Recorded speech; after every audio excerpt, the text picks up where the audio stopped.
Қазіргі таңда Инстаграмды ашып қалсаң, күйеуіңнің нәскиін жума, ойбай енең мен атаңа қызмет етуге сен міндетті емессің, сен служанка емессің, самооценкаң түседі, өзіңді сүй, өзіңді қара, өзіңді жақсы көр, өзіңді бағала, сен өзіңнен басқа ешкімге керек емессің деп айтып жүрген психолог, коучтар көбейіп кетті ғой негізі.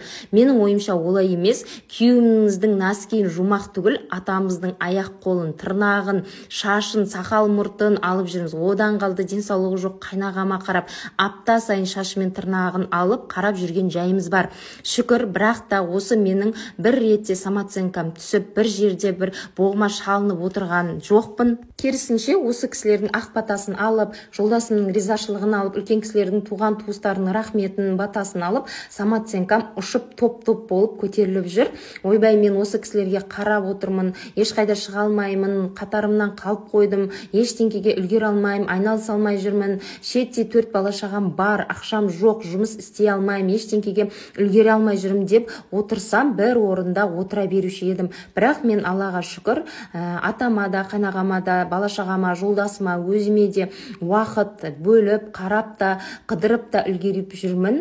Және де осы блогерлікпен де айналысып, өз несібемді, бала шағамның несібесін тауып отырған жайым бар. Бір жолдасымның айлығына қарап отырған жоқпын бадырайып, өзім ізденіп, алға мақсат қойып, жылжып, дамып, көтеріліп, өз табысымды өзім осы Инстаграм арқылы тауып жүрмін. Аллаға сансыз шүкір деймін. Сол үшін қыз-келіншектерге айтарым, ешқандай да коуч, психологтарға бармай, өздеріңізді өзгертуден бастаңыздар. Адам өзін өзгерте алады. Әйел өзгерсе, әлем өзгереді дейді ғой. Негізі көп зат әйел адамға байланысты ғой. Жүрміз ғой, ешқандай психолог, коучтарға бармай-ақ өмірге шағым айтқан сайын өмір сүру қиындай түседі. Мен соны түсіндім. Сол үшін өзіңізден басқа ешкімге сенбеңіздер. Қазір өзіміз коуч, психолог, мотиватор болдық қой. Мысалы, бір қиындық болып қалса, шаршап, ештеңкеге жақпай тұрса, мен өз-өзіме мотивация беріп жіберемде, әйгерім сенің қолыңнан бәрі келеді, саған шаршауға болмайды, тек алға деп мотивация беріп жіберемде,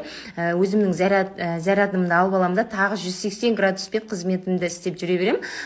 Осы Аллаға шүкір, күш-қуат берсін, осы күнімізге шүкір етейік. Достар, осындай видеолар ұнаса лайк басып, рекке шығуға көмектесіп жіберіңіздер. Маған тіркеліп, TikTokта 100 000 оқырманға жеткізіп тастасақ, қуанып қалушы ем. Барлықтарыңызға рахмет.